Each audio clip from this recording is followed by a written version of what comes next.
La máquina del tiempo. Hay en revolución.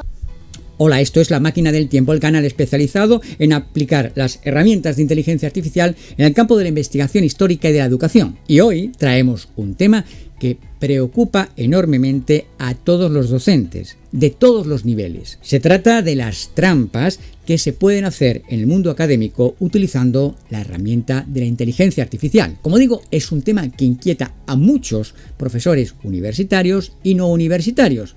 Pero seguramente después de ver este vídeo el número de preocupados aumente. El tema de las trampas es bastante conocido. De hecho, seguramente muchas de las trampas, de las estrategias que se han utilizado ya son bastante populares. No obstante, vamos a repasar las 5 más populares de todas. La primera de ellas es un verdadero clásico, es tan antigua que incluso existía antes de la aparición del ChatGPT.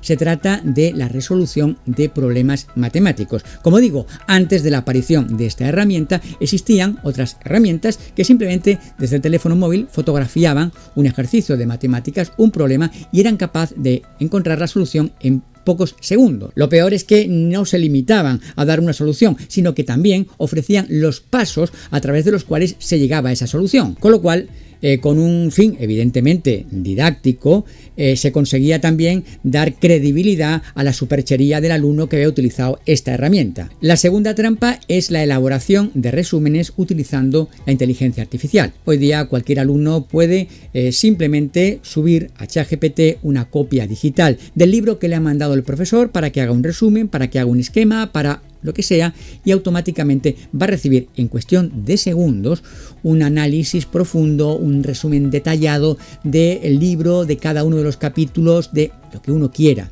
Es más, si el profesor se le ha ocurrido hacerle una serie de preguntas para comprobar si efectivamente el alumno ha llevado a cabo esa lectura, la inteligencia artificial, que ha interiorizado completamente ese libro y ese documento, puede responder con toda solvencia a cualquiera de esas preguntas.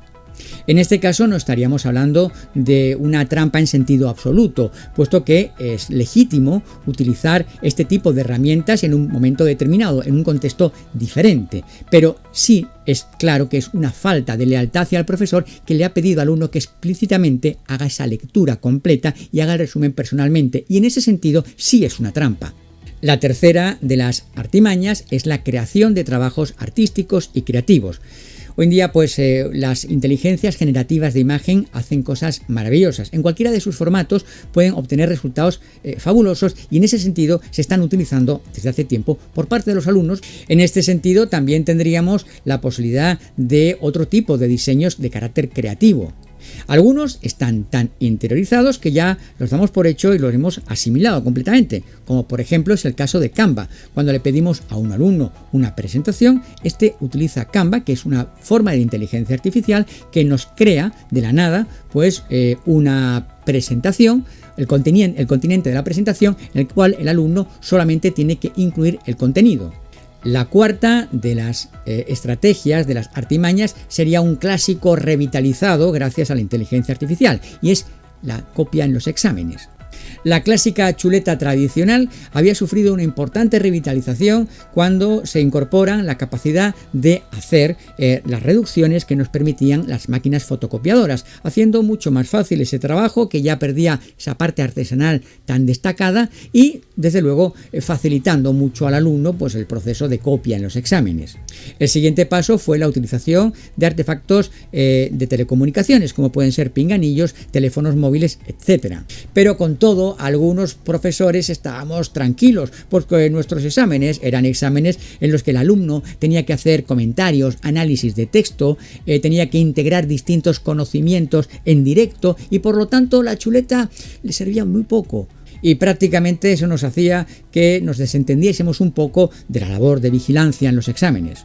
Sin embargo, la inteligencia artificial nos ha roto los esquemas. Una inteligencia artificial como ChatGPT puede perfectamente hacer un análisis de texto, puede hacer un comentario de texto con una solvencia y una capacidad extraordinaria. Y por lo tanto, este sistema de copiar en los exámenes ha sufrido una revitalización y una adaptación a los medios absolutamente extraordinaria.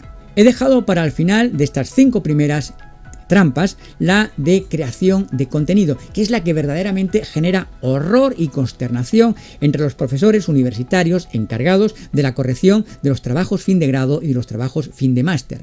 No sé si recordaréis, o no sé si habéis visto, si no lo habéis visto tenéis que verlo, un vídeo anterior a este, el primer vídeo del PROM, justamente poníamos como ejemplo un PROM mágico que con un solo clic nos permitía escribir todo un libro. En este caso, aquí traemos ese PROM de nuevo, por si no lo habéis visto, pero en cualquier caso os animo a que lo veáis. Vamos a repetir el empleo de esta herramienta y vamos a ver qué limitaciones tiene.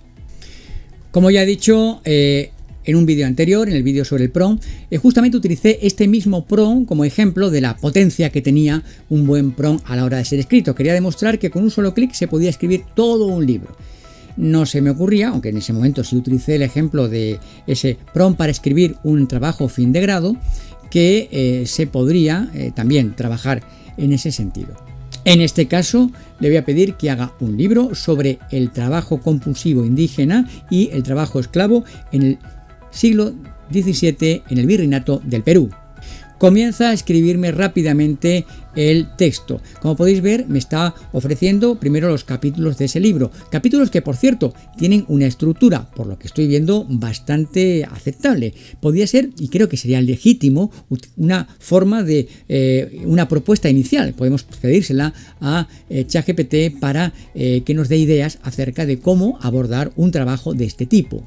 A continuación, escribe la introducción y el primer capítulo. Como es frecuente, en los casos de ChatGPT es bastante remiso a escribir largos textos, por lo tanto, nos va a obligar, si queremos sacar todo el libro de aquí, a estar constantemente diciéndole escribe más, y como los capítulos serán también por el mismo motivo muy cortos, tendremos que pedirle que nos amplíe tal texto, tal epígrafe para que lo desarrolle más. Pero si tenemos un poco de paciencia, tenemos ahí un libro de 200 o 300 páginas en una tarde.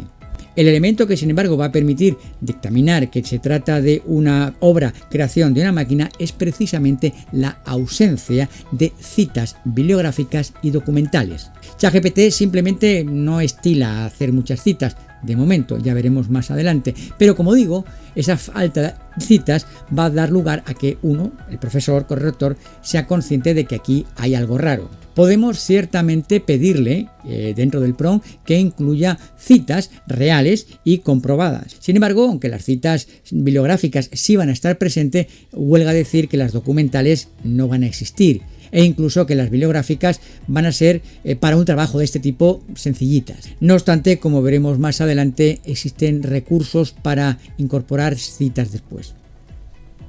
Hasta aquí las 5 más conocidas, pero hay más, algunas de las cuales las vamos a ver ahora. Una nueva herramienta es la traducciones de otras lenguas. Hasta hace poco el plagio estaba más o menos controlado.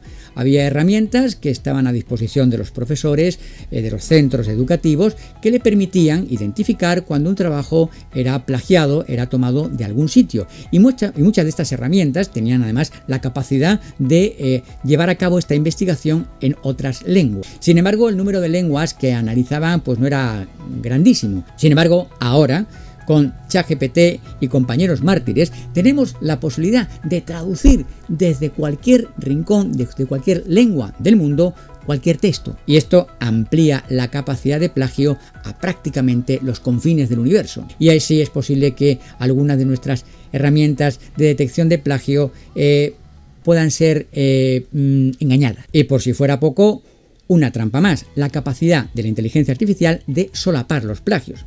Podemos coger un artículo conocido, popular, y pedirle que lo reescriba en forma y manera de que no se detecte que se trata de un plagio. A partir de aquí, pues complica muchísimo más la labor de los detectores de plagio. Pero todavía peor, existen herramientas específicamente orientadas a lo que es encubrir los textos, como por ejemplo una que lo que hace es humanizar el texto. Yo le pido ChatGPT que me haga un trabajo sobre un tema determinado y a continuación le paso ese trabajo directamente a otro inteligencia artificial que va a humanizar el texto y hacerlo pasar como escrito por un ser humano. Los mismos elementos que delatarían que se trata de algo escrito por ChatGPT van a quedar encubiertos.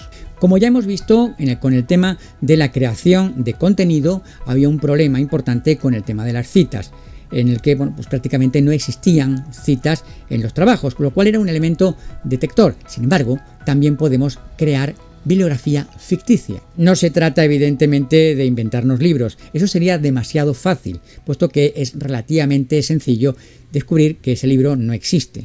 Pero una cosa distinta es utilizar citas dentro de libros reales. Podemos pedirle a ChatGPT que nos imagine, que nos invente una cita determinada en un libro real existente que apuntale el planteamiento que queramos defender con nuestra tesis.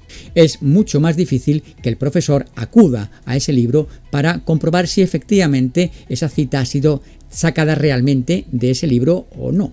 Vamos a ver ahora cómo se hace una cita falsa. Vamos a hacerla además un poquito complicada. Y en este caso voy a utilizar un GPT que creé también y que presenté en el vídeo de la ponencia sobre mi intervención en el Congreso de la Asociación Española de Americanistas de Málaga.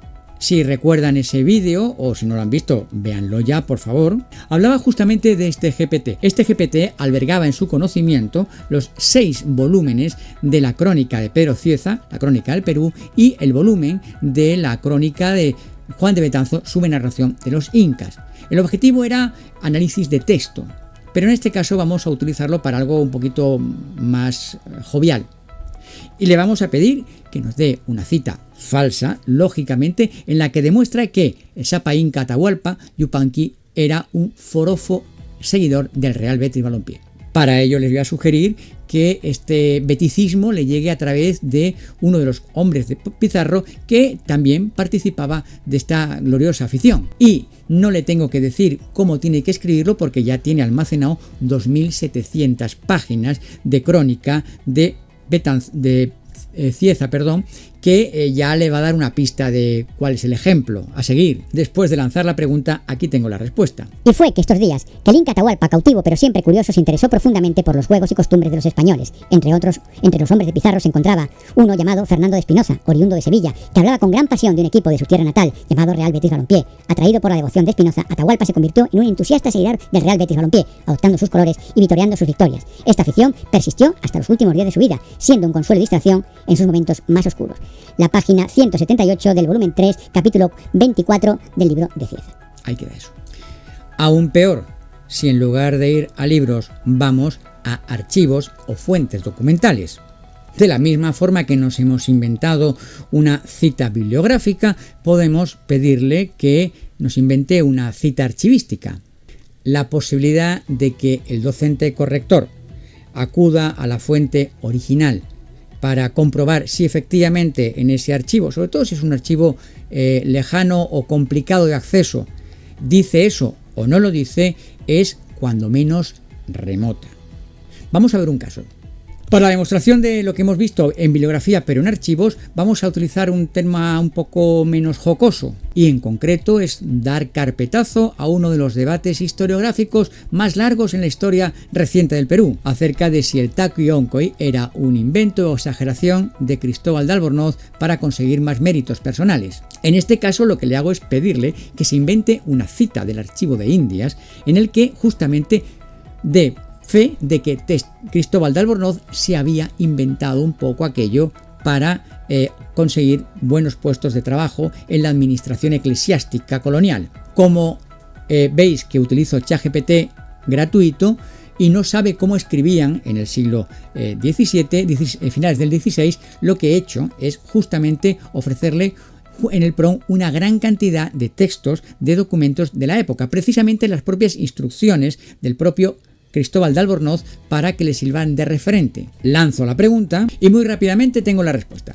Leo lo que dice. Cristóbal de Albornoz, canónigo y visitador de los clérigos en la provincia del Perú, confesó que la invención del llamado taquionco, y también conocido como aira, fue ideada con la invención de ganar mérito ante la corona de España. Declaró Albornoz que, habiendo considerado la dificultad de obtener mejor empleo y reconocimientos sin hazañas destacadas, resolvió crear esta falsa secta de apostasía entre los naturales para así mostrar un gran celo y diligencia en la defensa de la católica fe.